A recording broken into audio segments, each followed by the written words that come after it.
வணக்கம். காலை நேர பிரதான செய்திகளினூடாக நர்மதா சிறையில் முதலில் தலைப்புச் செய்திகள். தேர்தல்கள் ஆணைக்குழு சட்டத்திற்கு அமைய செயற்பட்டிருந்தால் உள்ளூராட்சி மன்ற தேர்தலை நிறைவு செய்திருக்க முடியும். ஜனாதிபதி. எரிபொருள் நிலையத்தில் திடீர் தீப்பரவல், 4 பலி. எதிர்வரும் தமிழ் சிங்கள புத்தாண்டு சத்தோச விற்பனை நிலையங்களில் புதிய திட்டம் அறிமுகம். அமெரிக்காவின் வரி விதிப்புக்கு கெய்ர் ஸ்டார்மர் அரசாங்கம் ஆதரவு. இனி விரிவான செய்திகள். தேர்தல்கள் ஆணைக்குழு உரிய முறையில் செயற்பட்டிருந்தால் முன்னதாகவே உள்ளூராட்சி மன்ற தேர்தலை நடத்தி நிறைவு செய்திருக்க முடியும் என ஜனாதிபதி அனுரகுமார திசாநாயக்க தெரிவித்துள்ளார். காலியில் இடம்பெற்றுள்ள மக்கள் சந்திப்பில் கருத்துரைத்த போதே அவர் இதனை குறிப்பிட்டுள்ளார். சித்திரை புத்தாண்டுக்கு முன்பே தேர்தலை நடத்துவதற்கு எதிர்பார்த்திருந்தோம். பாதீட்டு திட்டம் மீதான விவாதம் இடம்பெறுவதனால் தேர்தலை பிற்போடுமாறு எதிர்க்கட்சியினர் கோரியிருந்தனர். இதன்படி மார்ச் மாதம் 21ஆம் தேதி தேர்தல்கள் ஆணைக்குழு உள்ளூராட்சி மன்ற தேர்தல் திகதியை அறிவித்திருந்தது. அதற்கமைய தேர்தல் மே மாதம் நடத்தப்பட உள்ளது. எனவே ஏற்கனவே நிறைவேற்றப்பட்ட சட்டத்திற்கு அமைய உரிய முறையில் தேர்தல்கள் ஆணைக்குழு திகதியை தீர்மானித்திருந்தால் இந்த சந்தர்ப்பத்தில் தேர்தல் நடைபெற்று முடிந்திருக்க வேண்டும். தொடர்ந்தும் தேர்தலை நடத்தி கொண்டிருப்பதற்கு நேரத்தை செலவிட முடியாது. எனவே ஒதுக்கீடு செய்யப்பட்டுள்ள நிதிக்கு அமைய இந்த ஆண்டு டிசம்பர் மாதத்துக்குள் பாரிய வேலை திட்டங்களை செய்து முடிக்க வேண்டிய பொறுப்பு உள்ளது. எனினும் தேர்தல்கள் ஆணைக்குழுவின் வெவ்வேறு நிபந்தனைகள் காரணமாக எம்மால் பணியாற்ற முடியாமல் உள்ளது. 8 லட்சம் குடும்பங்களுக்கு மானிய விலையில் நிவாரண பொதிகளை வழங்குவதற்கு அரசாங்கம் நடவடிக்கை எடுத்திருந்தது.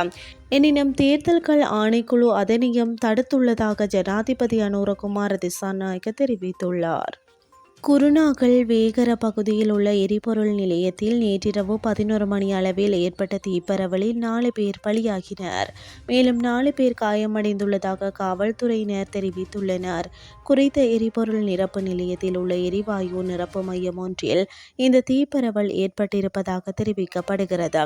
எரிவாயு நிரப்பு மையத்திற்கு எரிவாயு கொள்கலன் ஊர்தியொன்று வாயுவை நிரப்பிக் கொண்டிருந்த வேளையில் ஏற்பட்ட கசிவின் காரணமாக அங்கு தீப்பரவியதாக காவல்துறையினர் தெரிவித்துள்ளனர். தீ தற்போது கட்டுப்பாட்டுக்கு கொண்டுவரப்பட்டுள்ளதாக தீயணைப்பு படையினர் தெரிவித்துள்ளனர். எதிர்வரும் தமிழ் சிங்கள புத்தாண்டு காலத்தில் ஏற்படக்கூடிய மீன் தட்டுப்பாட்டை குறைப்பதற்கு புதிய திட்டம் ஒன்றை அறிமுகப்படுத்த உள்ளதாக இலங்கை கடற்தொழில் கூட்டுத்தாபனம் தெரிவித்துள்ளது. குறித்த விடயத்தை இலங்கை கடற்தொழில் கூட்டுத்தாபனத்தின் தலைவர் JAK மார்க் தெரிவித்துள்ளார். அதன்படி நியாயமான விலையில் புதிய மீன்கள் விற்பனை செய்யும் திட்டம் விரைவில் அறிமுகப்படுத்தப்பட உள்ளது. இந்த திட்டத்தின் கீழ் 300 மற்றும் 400 கிராம் ஃபிஷ் பொதிகளை நியாயமான விலையில் விநியோகிக்கப்பட உள்ளன. இந்த நிலையில் தெரிவு செய்யப்பட்ட 21 சத்தோச விற்பனை நிலையங்களில் ஆரம்பகட்டமாக இந்த திட்டம் அறிமுகப்படுத்தப்படும் என இலங்கை கடற்தொழில் கூட்டுத்தாபனத்தின் தலைவர் குறிப்பிட்டுள்ளார். இனி வெளிநாட்டு செய்திகள். அமெரிக்க ஜனாதிபதி டொனால்ட் ட்ரம்பின் கடுமையான வரி விதிப்பு மற்றும் அமெரிக்கா முதலில் என்ற கொள்கையை தொடர்ந்து சர்வதேச வர்த்தக சந்தை நிச்சயமற்ற நிலையை எட்டியுள்ளது. இந்த நிலையில் பிரித்தானியாவின் பிரதமர் கெய்ர் ஸ்டார்மர் உலகமயமாக்கல் சகாப்தத்தின் முடிவை அறிவிக்க திட்டமிடப்பட்டுள்ளதாக அறிக்கை ஒன்று தெரிவிக்கின்றது. நாட்டு மக்களுக்கு ஆற்றவுள்ள உரையில் பிரித்தானிய பிரதமர் கடந்த 1991ஆம் ஆண்டு சோவியத் ஒன்றியத்தின் வீழ்ச்சிக்கு பின்னர் ஆரம்பிக்கப்பட்ட உலகமயமாக்கல் திட்டம் தோல்வியை எதிர்நோக்கியுள்ளதனை ஏற்றுக்கொண்டார். இது தவிர சுதந்திர வர்த்தகம் மற்றும் வெகுசன குடியேற்றத்தால் எந்த நன்மையும் ஏற்படவில்லை என நம்பும் அமெரிக்க ஜனாதிபதியின் ஆதரவாளர்கள் அவரது பொருளாதார தேசியவாதம் ஏன் பிரபலமாக உள்ளது என்பதை ஏற்றுக்கொள்ள வேண்டிய நிலைமை உருவாகியுள்ளதாகவும் அந்த செய்தியில் தெரிவிக்கப்பட்டுள்ளது. டொனால்ட் ட்ரம்பின் 10% அடிப்படை வரி மற்றும் பிற சமீபத்திய பாதுகாப்புவாத நடவடிக்கைகளுடன் பிரித்தானியா இணங்கவில்லை.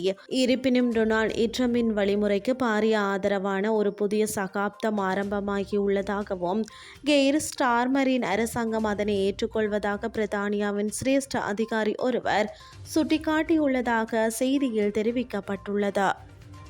இத்துடன் செய்திகள் யாவும் நிறைவடைகின்றது. அடுத்த மணித்தியால செய்திகளை இரவு 8:30க்கு எதிர்பாருங்கள். நன்றி.